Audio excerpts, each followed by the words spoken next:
कोई आपके पास बात हो तो पूछ लो, फिर नहीं शुरू करेंगे कुछ ना कुछ तो।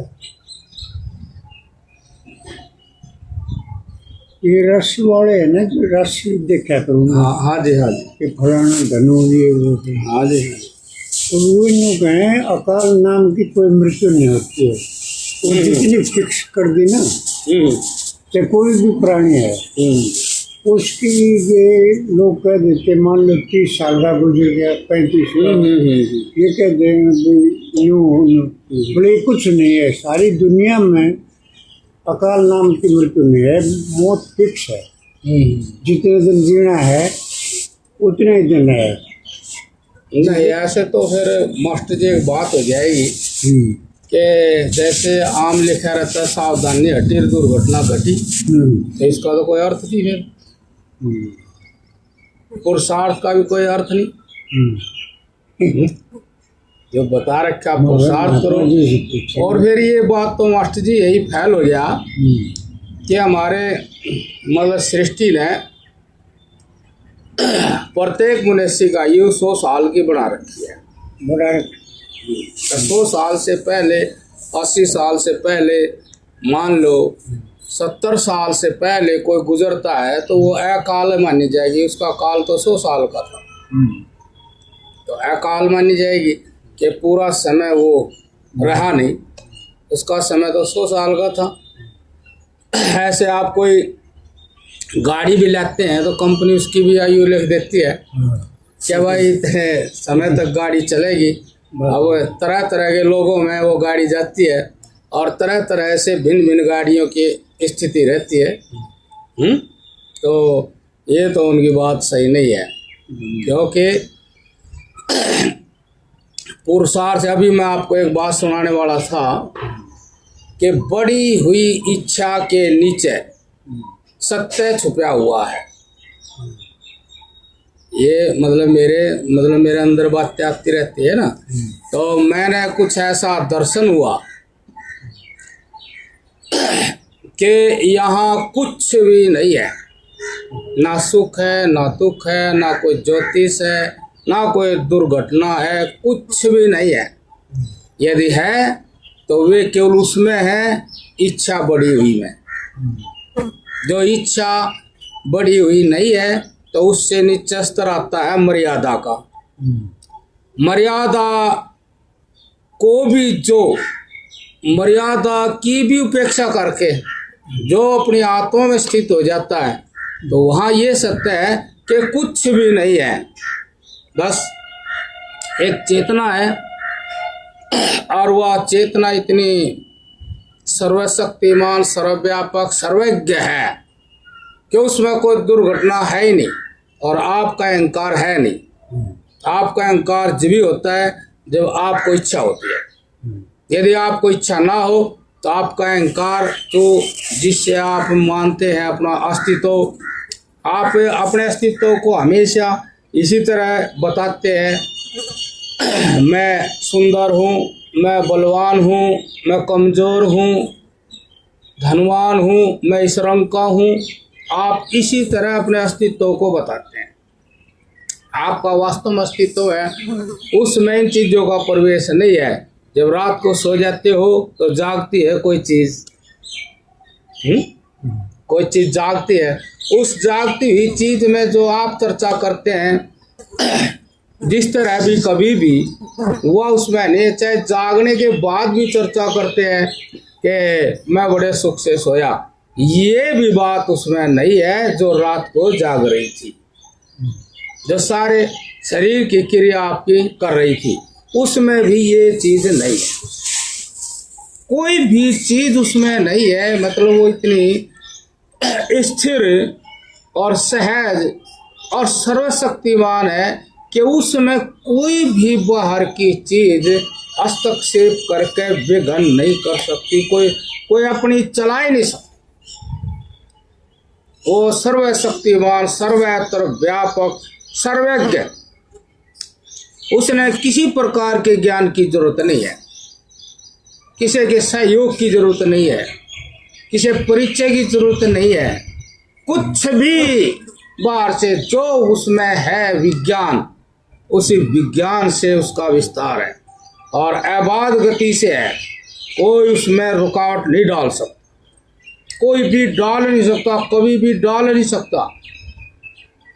यदि उसका परिचय करना है किसी ने भी, तो उस व्यक्ति ने वापस लौटना पड़ेगा, अपनी बिखरी हुई शक्ति को समेटना पड़ेगा, अपनी इच्छाओं पर कंट्रोल करना पड़ेगा, सब इच्छाओं से बेपरवाह होना पड़ेगा और हर समय उसने एकाग्र स्थिति में जीना पड़ेगा। एकाग्र के वर्तमान में जहाँ है वहीं रहे। तो इसमें केवल वो व्यक्ति का स्वरूप जो होगा वो साक्षी होगा, देखना मात्र होगा, कर नहीं सकता कुछ, देखना मात्र। क्रिया हो रही है तो ज्ञान उसमें स्थिर हुआ तो अपने आप को पहचानेगा, मैं साक्षी हूँ, देखने वाला हूँ कहीं भी।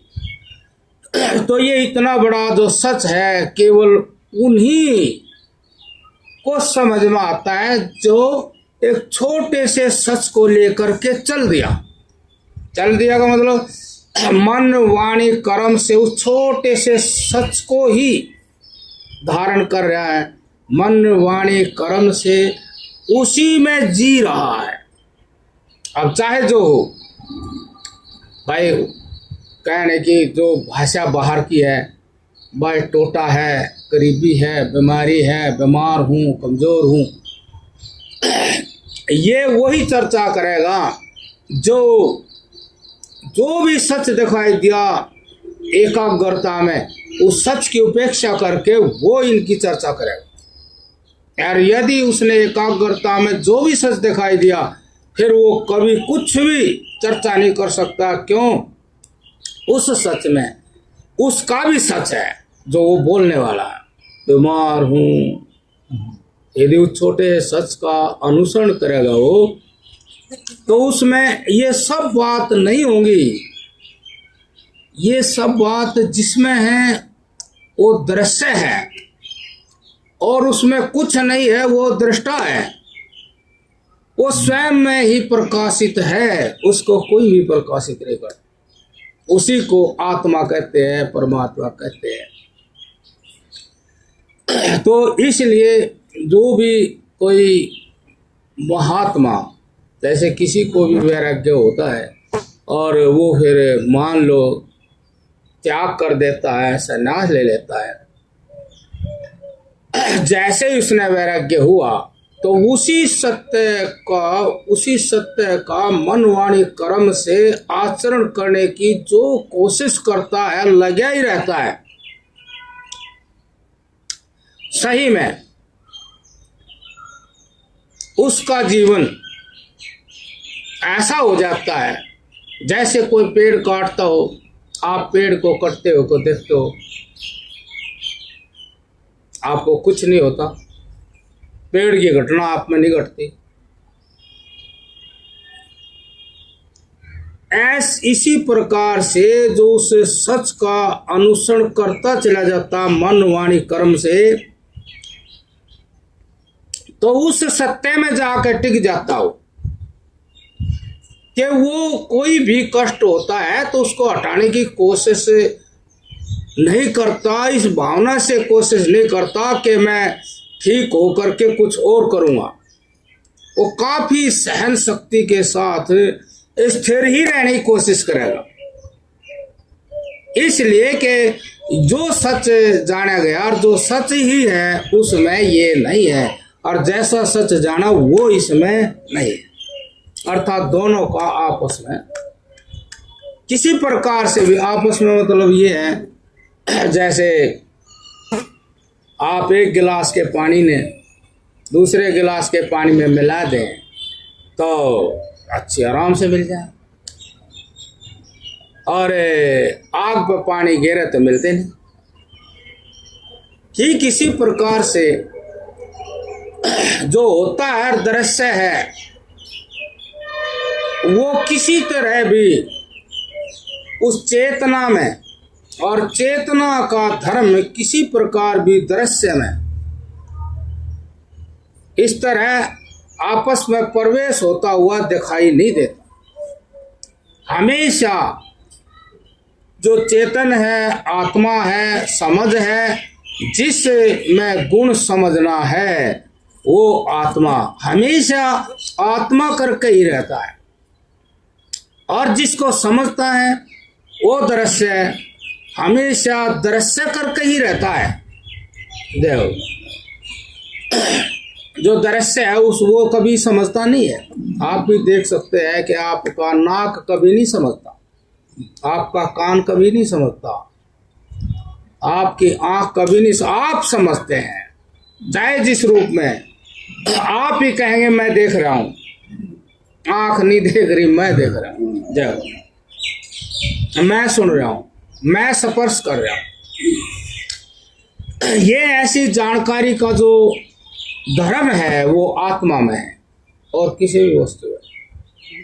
तो आत्मा का जो गुण है वो ज्ञान है, समझ है, और जो दिखाई दे रहा उसमें समझ गुण नहीं है, चाहे कुछ भी करो।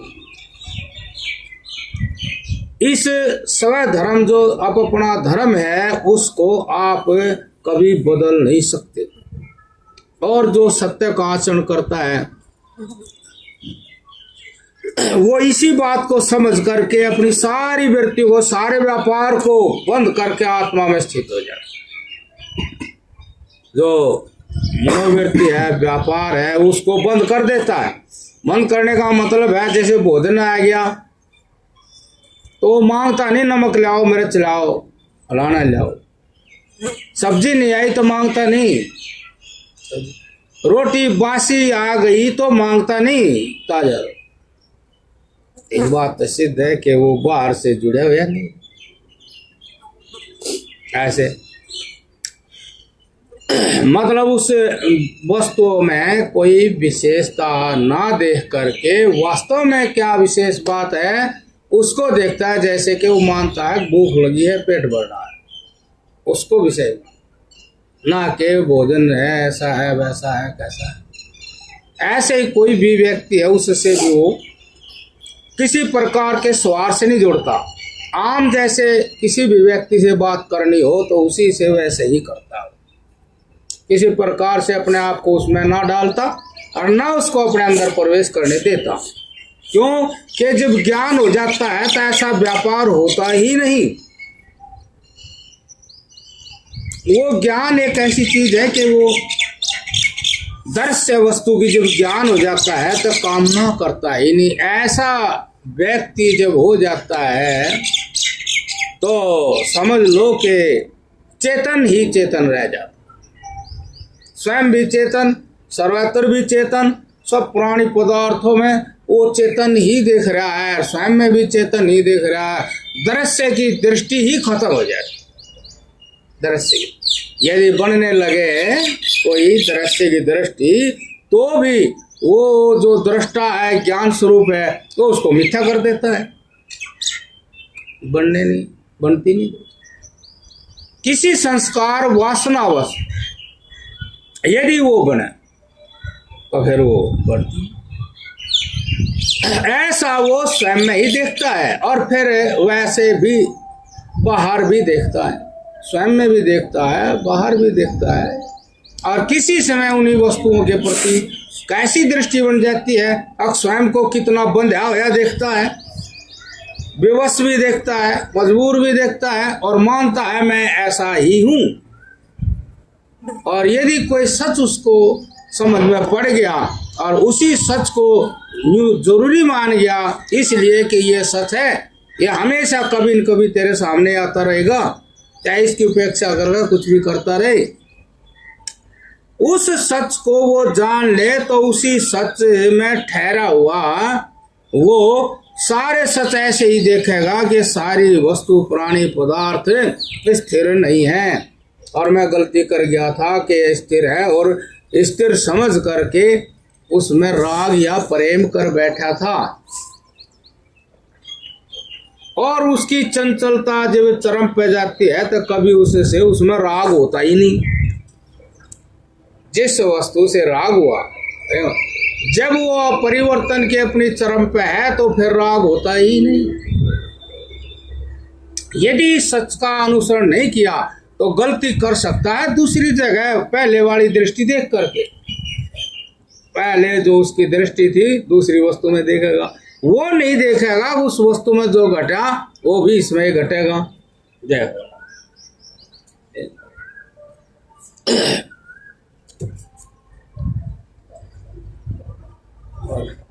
जय। इस तरह से ये महाराज जी भी कहें जी, हाँ जी, क्या तो गुरु कर देगा और क्या भगवान सारा जी, तुम ना है कुछ करोगे तो कुछ करा करो, बैठा करो।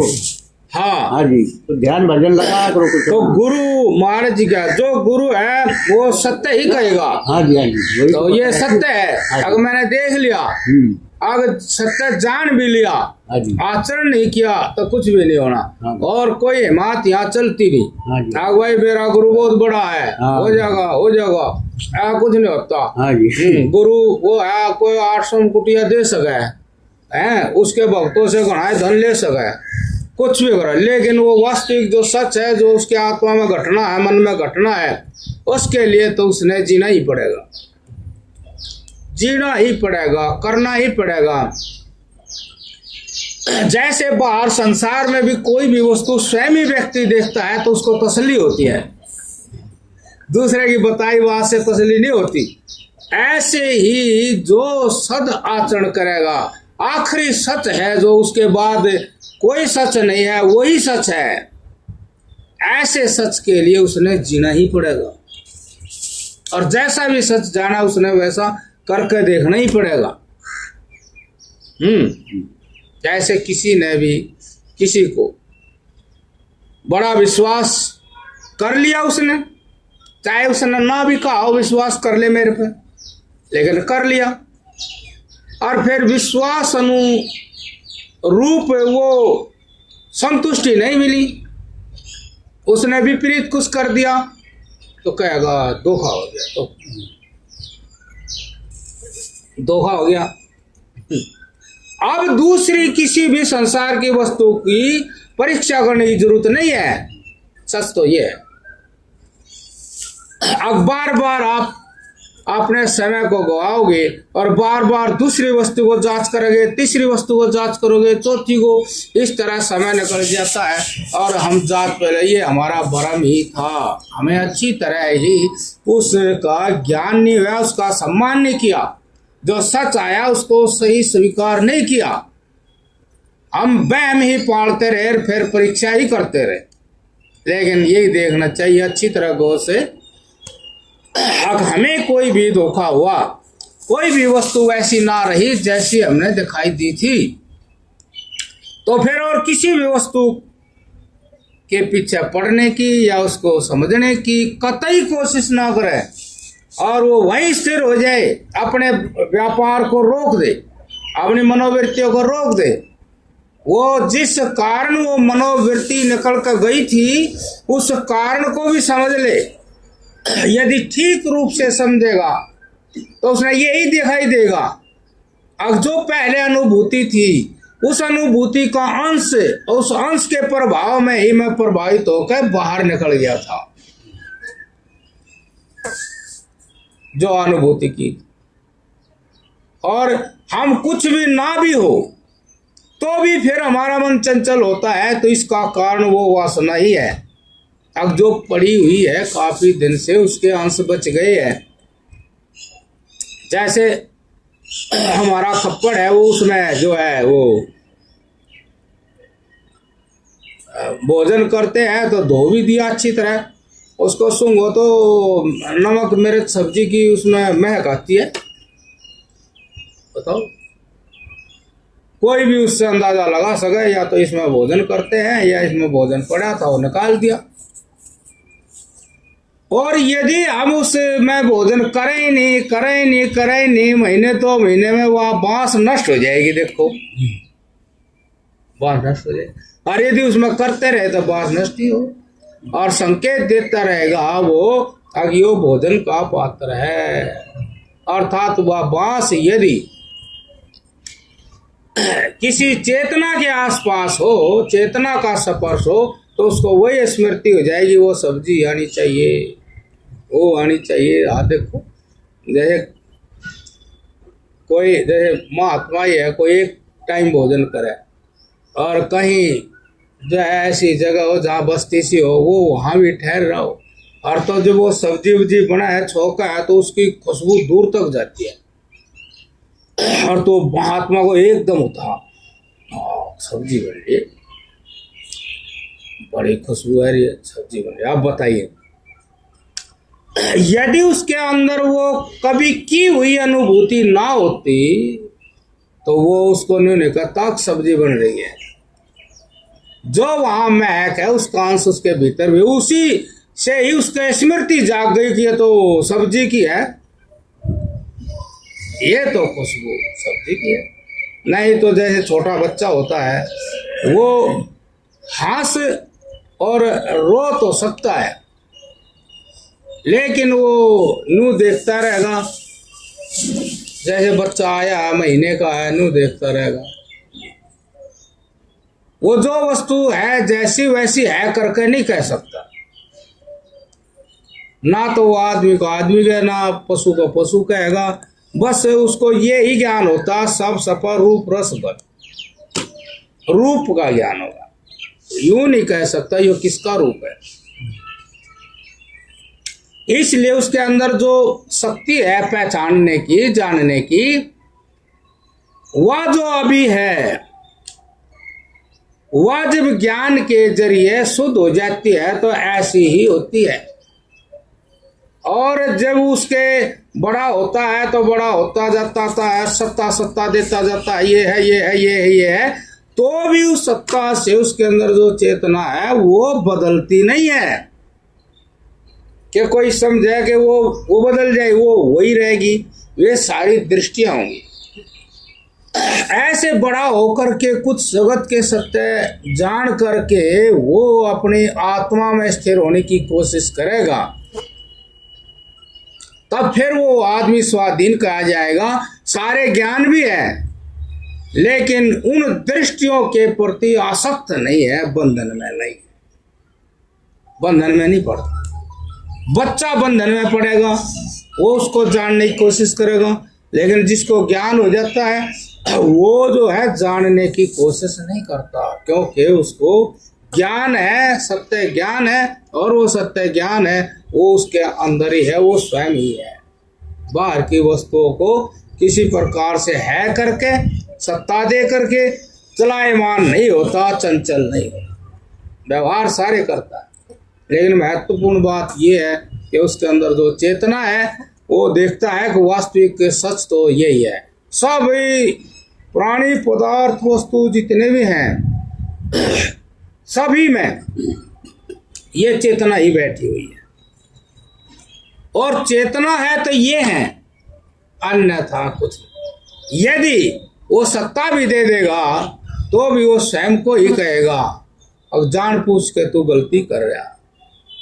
यदि बाहर की वस्तु किसी को सत्ता दे देगा तो वो कहेगा अपने आप को, अब देखा इसी तरह कोई भी व्यक्ति मुक्ति को प्राप्त नहीं होता, ये जान करके भी, और फिर भी तू उस पुराने सुख की आसक्ति बस उस वस्तु के करीब जा रहा है, तो समझ लो कि देखो उसमें प्रत्यक्ष दिखाई देगा कि इस तरह से आसक्ति के बल के कारण मनुष्य उस बंधन से मुक्त नहीं होगा। और जितना ज्ञान उसको बढ़ता जाता है उतना ही वो अपनी आत्मा में स्थित होता जाता है। तो इसी स्थिति के लिए महाराज जी देखो ये ध्यान और समाधि के बारे में बता रहे। जिस वस्तु में दुख का भय अधिक हो और सुख उससे अलप हो, तो दुख के भय से उस वस्तु का त्याग करना कोई कठिन नहीं है। एक बात आप सोच लें, शरीर और संसार में आप कोई भी सुख लेंगे तो उसमें सुख लेते लेते भी जो है दुख और टोटा है, घाटा आपका होता है। वो अलग बात है कि इस बारीक सच को वो व्यक्ति अनुभव ना करे। बारीक सच है इसलिए ना भी करे, क्योंकि वो उस घटना में, उस क्रिया में लिप्त है, तो वो नहीं देख सकता। नहीं तो यदि कोई क्रिया में भी लिप्त है लेकिन सजग है, जैसे कोई दारू पीवे तो वो पूरी तरह उसका चित्त वही एकाग्र है। दारू पी रहा तो उस दारू के स्वाद को, वो दारू अंदर जा रही उसको अनुभव करता चला जाए तो वो दारू पीवे। उसका तो मन एक बार कब ठाया, पी लो भाई पी लो, वो पीने आदेश हुआ, पीते समय मन हाजिर नहीं हुआ। और यही है नीति, यही है कि आप कोई भी क्रिया करें तो उस क्रिया में आप पूरी तरह बारीकी से हाजिर रहें, आपको ज्ञान हो जाए। आपके वो काम की चीज नहीं दिखाई देगी यदि आप वहां हाजिर रहे तो काम की चीज वो आपको लगेगी नहीं। आपको वैराग्य हो जाएगा, संसार से मुक्त हो जाओगे। लेकिन ये बात इतनी तो अच्छा कोई नई बात भी नहीं है। आपका मन केवल तृष्णा कामनावश बिखरा है, नहीं तो मन बिखरता भी नहीं। जैसे आप कोई काम कर रहे हैं, काम करते कोई कामना मन में जाएगी किसी प्राणी पदार्थ की, तो वो आपके मन को उलझा रही है। दे कुछ नहीं रही, दे तो होएगा जो आप काम कर रहे। मान लो आप भोजन कर रहे तो भोजन कर रहे, पेट भरने लग रहा, लेकिन भोजन करते करते आपका मन कहीं चला गया तो चला गया, और भोजन का स्वाद, भोजन के बारे में आपको ज्ञान नहीं होना, अपने बारे में भी ज्ञान नहीं होना। भोजन अपने बारे में क्या ज्ञान होना था, हलाल की बात है। भूख ऑटोमेटिक लगती है, भोजन भी पहले ही पर्याप्त है। भोजन की व्यवस्था करने के लिए दिमाग दे रखा है प्रकृति ने, भोजन जुटाने के लिए उसके अंदर इतना विवेक है, ज्ञान है कि वो सारा सामान जुटा लेता है। और भूख भी लगती है, और वो बाहर अपने मल मूत्र बाहर फेंक देती है चेतना। जब भोजन करेगा तो यदि एकाग्रता से करेगा तो उसको ये सारा सिस्टम का ज्ञान हो जाएगा। अब चिंता की बात नहीं है कुछ, आप अपने कार्य में हाजिर रहो। भोजन, भूख, शरीर, उसको भोजन को हजम करना, खून बनाना, हड्डी मांस चौड़ा बनाना, ये तो सिस्टम ऑटोमेटिक चल रहा है। यदि वो भोजन करते हुए किसी भी प्राणी पदार्थ वस्तु की कामना में चला जाए तो इस सिस्टम का ज्ञान उसको नहीं। इस सिस्टम का ज्ञान जिसको नहीं होता तो परिणाम में वो आदमी हमेशा बड़ी हुई इच्छा की कैद में पड़ा रहता है, बड़ी हुई तृष्णा की कैद में पड़ा रहता है। हमेशा वो व्यक्ति वहां नहीं होता जहां वो होता है, और हमेशा वो बड़ी हुई इच्छा की कैद में होता है। वो बड़ी हुई इच्छा तो आप समझ ही लो, बड़ी हुई इच्छा तो किसी की पूरी होती ही नहीं, और जो है सच उसका कभी उसको ज्ञान होता ही नहीं। मान ले 100 रुपये आते जो है 101, 102 की तृष्णा बढ़ गई तो 100 रुपया ज्ञान होना नहीं, और 101 जगह एकदम हो कहते होने नहीं। अब 100 रुपये है, अरे अब 100 नहीं और होने के कहते तो ही नहीं, होते भी नहीं। कोई करे कुछ बढ़ के नहीं इसमें तो वो 100 भी जा सके। हाँ भाई, बिजली में घाटा रहेगा, टोटा रहेगा। यदि हो गए तो होते फिर आगे सरक जाए तृष्णा, तो उसमें उसको जो हुए हैं उसमें उसको शांति नहीं, शांति की अनुभूति नहीं। एक 100 रुपये की आत्मा, पहले 100 रुपये की इच्छा थी तो 100 रुपये की आत्मा का आनंद तो ले ले, लेकिन 100 रुपये की एक झटके में 100 रुपये आए, अगले झटके में जो है 102, 103 या 200 रुपये की तृष्णा लग जाती। अब वह तृष्णा एकदम तो पूरी होती है। संसार में कोई भी सुख कहते ही, कामना करते ही पूरा नहीं होता। उसके लिए फिर पापड़ बेल लो, इतने में उस आदमी का फिर वो कहा इतना पापड़ बेल गई यो सुख मिला। वो सुख में भी कुछ और भी हो जाए, अपमान अनादर कुछ भी हो जाए, या कुछ चोट फेंट लग जा, कुछ हो जाए, बीमारी लग जा कुछ, तो फिर डरे भी है। वो सुख तो नाम का है था, दुख ही दुख है। तो इसलिए जो मतलब ये जो मार्ग है समाधान का, ध्यान का, समाधि का, अर्थात अपनी आत्मा में ही आत्मिक सुख, बिना बात का स्वाधीनता का सुख जो मिले है, उसके लिए इस मार्ग से ही चलना पड़ेगा, ध्यान करना पड़ेगा। ध्यान में जो ज्ञान है उसको आचरण करना पड़ेगा। यही है उस सृष्टि ने जो अपने आप को बाहर प्रकट किया, उसका प्रयोजन यही है कि वो आदमी सारे संसार का, कितना बड़ा संसार है, इस सारे संसार का सार केवल अपनी आत्मा में पा जाए। सार ऐसा कि किसी का सहारा नहीं, ऐसा सार कि सहारा ही नहीं, दो नहीं, द्वैत नहीं, जरूरत नहीं, और वो भी अपने आत्मा के रूप में पा जाए। और जितने भी कुछ भी है आत्मा को संतुष्टि करने वाले जितने भी कार्य है, चाहे कैसे भी है, चाहे मंदिर जाना, चाहे भाई अपने काम पर जाना, चाहे तनख्वाह लेना और काम चलाना, चाहे कीर्तन करना, कुछ भी करो, कुछ भी नहीं होना है तो यही कि एकाग्रता बनाए और समय लगे तो ध्यान लगाए, बैठे, अपने आप से उलझो, दूसरी चीज से नहीं। दूसरी चीज से उलझोगे तो बस फिर वह तृष्णा और संग का दोष, संग का भाव, वो हमारे मन को चंचल ही रखेगा। और फिर एक अंदर ही अंदर एक भावना रहती है कि मेरा ऐसा मेरा कुछ कीर्तन, ऐसा कुछ मेरा गायना हो, कुछ मतलब वो ही संसार की सत्ता की उत्पत्ति होती है द्वैत में।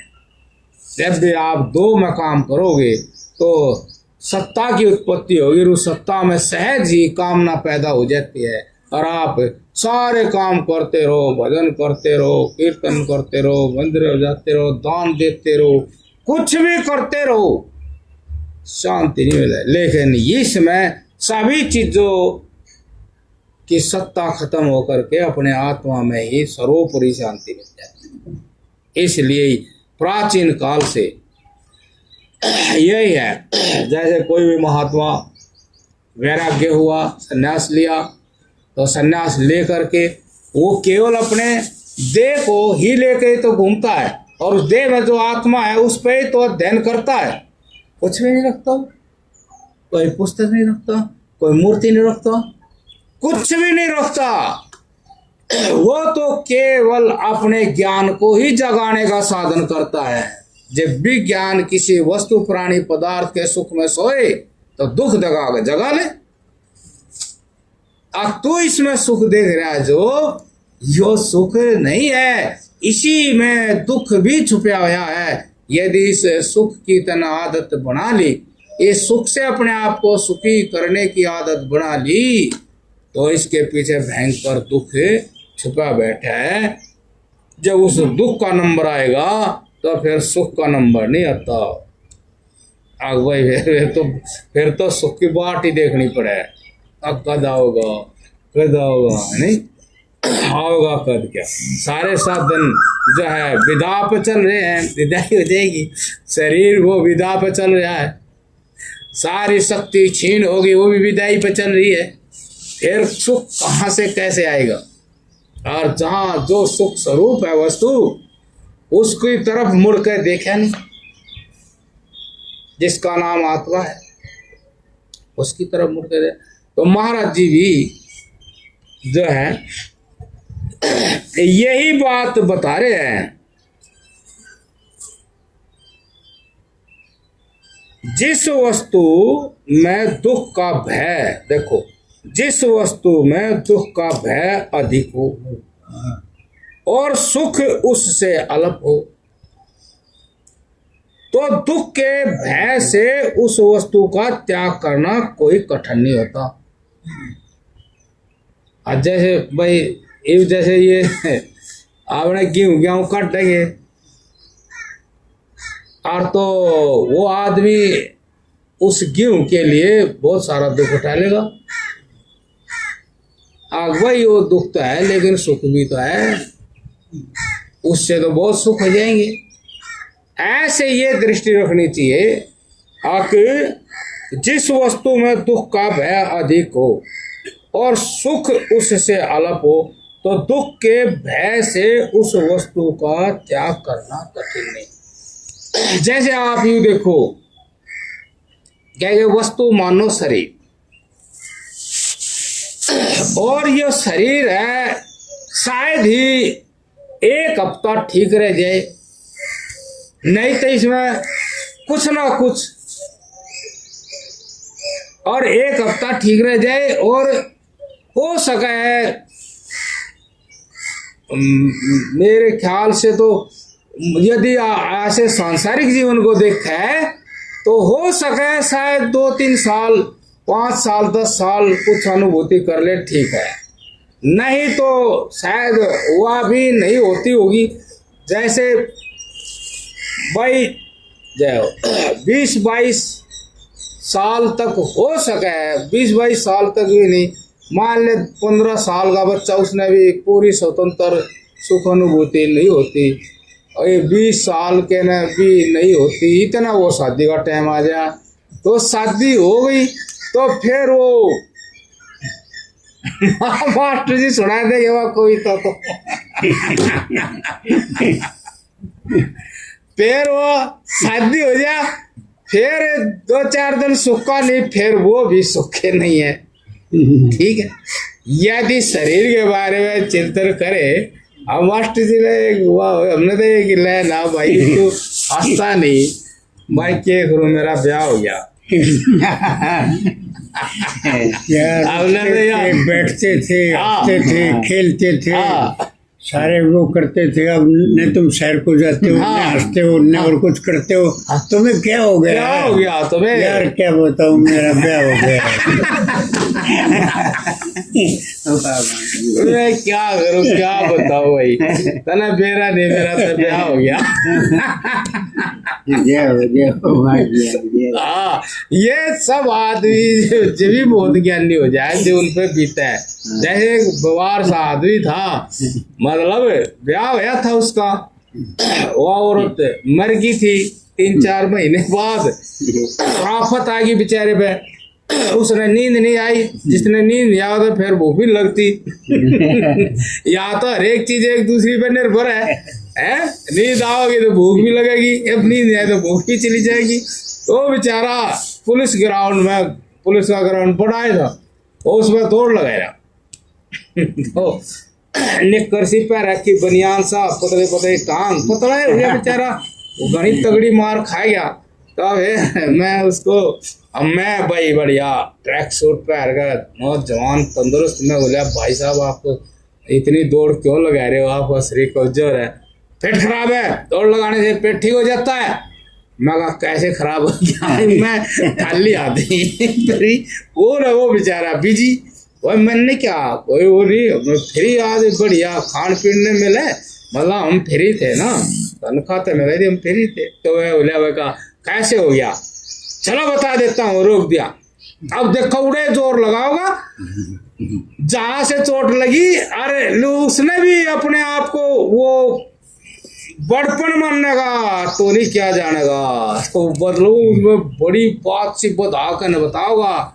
हाँ तो क्या है, तो मैं बोला, तो फिर वो बोला मेरी शादी हुई थी और जो है वो मर गई, सारी रात नींद नहीं आई, फिर भूख लगनी बंद होगी, और वो जो है एक गिलास पानी में 1 चम्मच शहद डाल के पीऊँ, बस ये है। फिर मैं बोलिया, मैं कहा फिर तने पता ही नहीं था यह दुनिया अनादिकाल से रच रही, तेरे पड़ोस में कोई औरत मरी होगी, तेरा पता नहीं लगा, पहले अनुभव नहीं था इस बात का, ये मर जाएंगे कोई गारंटी। तो बता कितना जोर लगाया उसने, फिर तुझे क्या बता, तेरी शादी नहीं है, औरत क्या चीज होती है, पूरा जोर लगाया। देखा वो जब मैंने बात की उसको कोई महत्व नहीं दिया।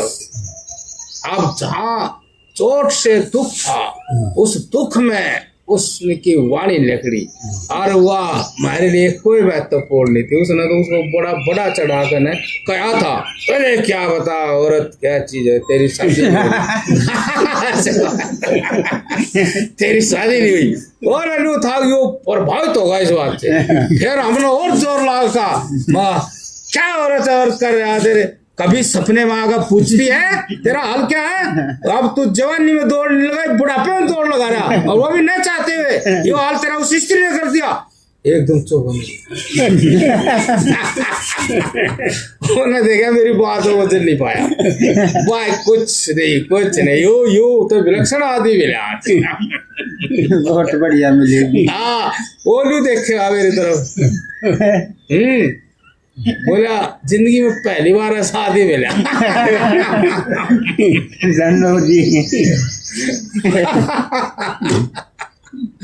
माँ खैर कोई बात नहीं, तू ताजा घायल है, मैं शायद कई जन्मों का घायल होगा। बात तो एक ही है, ऐसी कोई बात नहीं, तू यूं नहीं आश्चर्य कर। बढ़िया दूध मिले महाराज जी ने।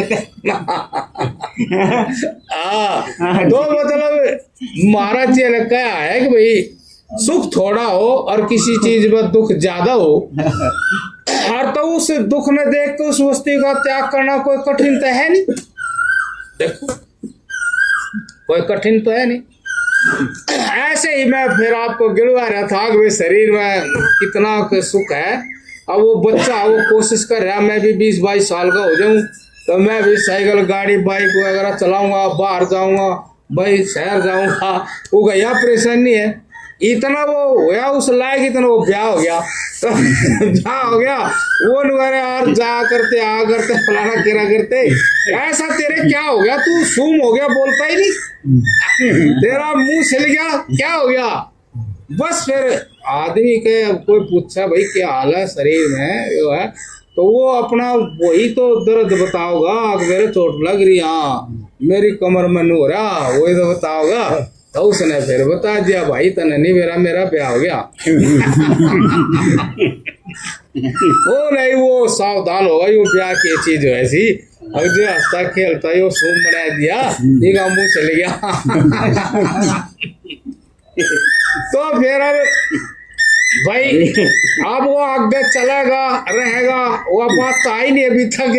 अब वो आनंद से मुंह खिला रहे हैं, वो बात तो आई नहीं। इसी में चलते चलते बीच में कोई घटना घट जा, जैसे हमारा एक चेला था, उसका ब्याह हो गया, और ब्याह हो गया, बस कुछ दिनों के बाद बस उसने शिकायत, अब मैं था उसका तो जो था आ गया मेरा महाराज जी। हाँ ओ मेरी बहू ने बोली चला जा मेरी अखा के तो। मैं कहा अब बताओ भाई कहाँ सुख है, जो वाह ने बोली चला जा मेरी अखा के तो, बेचारे का जो है वो बात भी मेरे आगे लिख रही। अब महाराज जी सुनेंगे, बोर करेंगे, फिर तो बतलाएंगे, फिर बोला एहसास होगा, नहीं तो कोई भी नहीं बतलाता। फिर मैं अच्छा रहे अब हाँ देखो महाराज जी का ये महाराज जी सही बात कर रहे, वो बस इससे अपना पेट भर लेगा। अच्छा रहे, ये तो बहुत गलत बात है। अच्छा मैं जाऊंगा भिक्षा फिर देखूंगा। अच्छा रहे मैं कोई वास्तव में कुछ करने वाला था, मतलब मेरा है मगा मैं भी तो नई कपड़े पहन लिए के, अगर भगवान नहीं बोल रहे मेरा नहीं इस बात का। अब जितने साधु है उनको ऐसे तो वैराग्य होया, आज भी आएंगे, चाहे किसी जन्म में होया तो है। और सारे बालक ब्याह का बाट देख के बात वही है, सारे जवान हो ब्याह की बाट देख के और सारे न वैराग वही से हो। जहां से राग होता है वैराग्य भी वही से होता है। ये बात तो इस तरह से महाराज जी कह रहे कोई कठिन काम नहीं, परंतु ज्ञान जागना चाहिए। असली बात यह ज्ञान जागना चाहिए। ज्ञान जागने का तात्पर्य है कि जो वस्तु मिथ्या है वो मिथ्या ही दिखनी चाहिए। शरीर में सुख नहीं, इतना दुख है, और शरीर सदा साथ नहीं देता, और इस शरीर के कारण ही सुख दुख मान अपमान लाभ हानि हार जीत है। ये शरीर जो है इतना काम का नहीं है कि जो तू लेकर चल रहा है संसार में उस चीज को ये देने में समर्थ हो। ऐसा ज्ञान हो तो समझ लो ज्ञान जाग रहा है। जैसे को तैसा जान लेना ज्ञान जागने का लक्षण है। यदि ज्ञान नहीं जागा तो फिर मन लगेगा नहीं, और फिर वो संसार में ही जाओगा। ज्ञान जगाने का साधन ये है, जरूरी काम करो और आसन पे अगले बैठो। ना तो किताब से ज्ञान जागता, ना किसी की कृपा से ज्ञान जागता, ना मंदिर में जाने से ज्ञान जागता, ना अच्छे अच्छे काम करने से ज्ञान जागता। ज्ञान तो केवल ज्ञान में ही स्थित होने से जागता है। सर्व वस्तुओं का त्याग करने के बाद जब ज्ञान ही ज्ञान शेष रह जाए तो अपना परिचय देता है। किसी भी वस्तु प्राणी पदार्थ का सहारा वो चाहता नहीं, वो तो ये कहता कि ये मन मेरा ही सहारा ले ले और सहारे सारे छोड़ दे, तो फिर मैं अपना परिचय दूंगा। और वो परिचय ऐसा होगा अब उस आदमी ने किसी चीज की, किसी सहारे की, किसी और अन्य से कुछ गवाही लेने की जरूरत नहीं होती। अब देखिए मैंने ज्ञान सा हो गया कि नहीं हो गया, ऐसे पूछने की जरूरत नहीं होती, बल्कि उसका व्यवहार ज्ञान के विषय में ऐसा ही होता है। जैसे फूल में से खुशबू निकली तब तो वहां सवाल नहीं उठाता कोई भी, वहां तो नुगा खुशबू फूल में से आ रही या खुशबू फूल की है।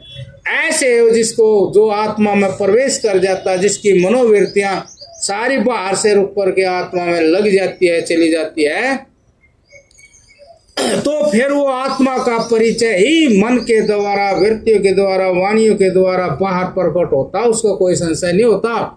वो आत्म ज्ञान पूरे प्रबंध से प्रकट होता है।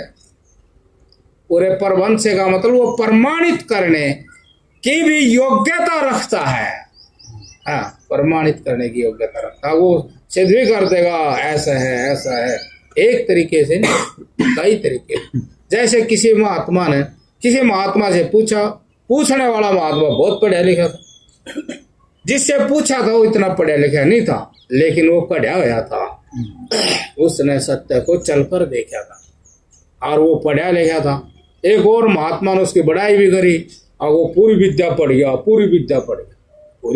गया। तो उस पढ़े लिखे महात्मा ने उससे पूछा कि जड़ की परिभाषा क्या हो महाराज जी। महाराज जी जैसे वो महात्मा इतना चेतन था, जैसे वो सवाल उसमें गया तुरंत उसका जवाब आ गया, पराधीन वस्तु का नाम जड़ है। जो इतना पढ़ा लिखा नहीं था उसने अपने ही चेतना को जगाया और चेतना ने इतना अच्छा जवाब दिया। उसने ऐसे उंगली नहीं कि ये जड़ है, क्योंकि आत्मा जानता है कि ऐसा बोलेगा तो सवाल पैदा होगा, ऐसा बोल कि सवाल ही पैदा ना हो, समाधि लग जा। तो उसने कहा पराधीन वस्तु का नाम जड़ है।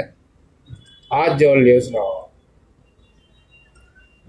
हाथ जोड़ लिया, हाँ जी हाँ जी हाँ जी, ऐसा ही कुछ शास्त्रों में भी लिख रखा है। पढ़ा लिखा था ना आगे शास्त्र। अब उसने इतना बढ़िया सोच के इसलिए कहा, यदि आप भी पराधीन हैं तो जड़ ही है, चेतना का वहम नहीं पालना। यदि आप किसी तरह भी पराधीन है, यूं ही पराधीन है, भाई यही अहंकार पाल लिया मैं ज्ञानी हूं, या किसी पुरानी पदार्थ वस्तु के अधीन है, उसके स्वार्थ के अधीन है, उसके सुख के अधीन है, तो आप चेतन का भ्रम न पालना, आप जड़ ही है। क्यों? जड़ वस्तु ही आपको आकर्षित कर रही है। जड़ वस्तु आपको आकर्षित कर रही, खींच रही है और आप खींचे जा रहे हैं, तो है खींचने वाला चेतन, जो खींच के जा रहे हो जड़, तो उसने कहा है बस। ऐसे जो है, जो महाराज जी ने बताया कि इतना साधन भी कर लेगा महाराज जी ने बहुत अच्छी बात बताई है कि हो सके है कर ले साधन इतना, भाई वैराग हो जाए, त्याग कर सके है तो हो सके। ये सारी बात जो मैंने यहां तक कही हो सकती है, लेकिन ज्ञान जागना चाहिए। यदि ऐसा हुआ और ज्ञान जाग गया नहीं तो कोई लाभ। सारे जीवन में, सारी क्रियाओं में प्रमुख चीज जो हुई वो ज्ञान की जागृति। आप कुछ भी करो, चाहे कुछ भी ना करो, कुछ भी करो, कुछ भी, लेकिन ज्ञान की जागृति। यदि सत्य ज्ञान समझ में नहीं आया, जैसा का तैसा ज्ञान नहीं हुआ, तो फिर व्यर्थ हो गया सब साधन। तो इसमें कहने की इतनी बात है कि हम यदि कोई भी सच हमारे सामने आया तो हमने उस सच को मन वाणी कर्म से धारण करके जीना ही चाहिए, जीना चाहिए। वो सच है, उसका कोई किसी प्रकार का भी कोई वो बाहर प्राणी पदार्थ वस्तु के रूप में सत्ता नहीं है। इस तरह सच नहीं है जैसा आप ये सब देख रहे, ऐसा सच नहीं है। सच जो अनुभव हुआ वो सारे प्राणी पदार्थ वस्तु और व्यापार की जो है रीढ़ कहो या आधार कहो, वो सत्य ही सारे व्यापार का आधार है, वो जानता है। तो इसलिए ये महाराज जी ने कहा साधन भी करो लेकिन ज्ञान जागना चाहिए, और इस तरह का साधन करोगे तो ज्ञान जाग जाएगा। वैसे तो वैसी बात नहीं है, ईमानदारी से कोई साधन करे तो उसको ज्ञान तो जाग ही जाता है, वो बेपरवाह तो हो ही जाता है, वो अपने आत्मा में उस धन को पा लेता है जिसके लिए वो साधन करता है। असल में बात यह है कि वैरागी ही वो बनता है जिसको कुछ ज्ञान की जागृति होती है। इस संसार का त्याग ही वो करता है जिसको कुछ ज्ञान की जागृति होती है। यदि वैसे ही त्याग दिया तो ऐसे नहीं हो, शुरुआत ही वहां से होगी। यदि ज्ञान की जागृति हुई है तो फिर वो सारे संसार का त्याग करता है, उसी ज्ञान में ही, उसी ज्ञान को आधार मान कर ही जीता। इसी ज्ञान को और इसी को जिएंगे देखेंगे, हाँ, तो फिर वो ज्ञान जो है, जो संपूर्ण ज्ञान का अंत है परमात्मा, उससे उसको मिला देगा।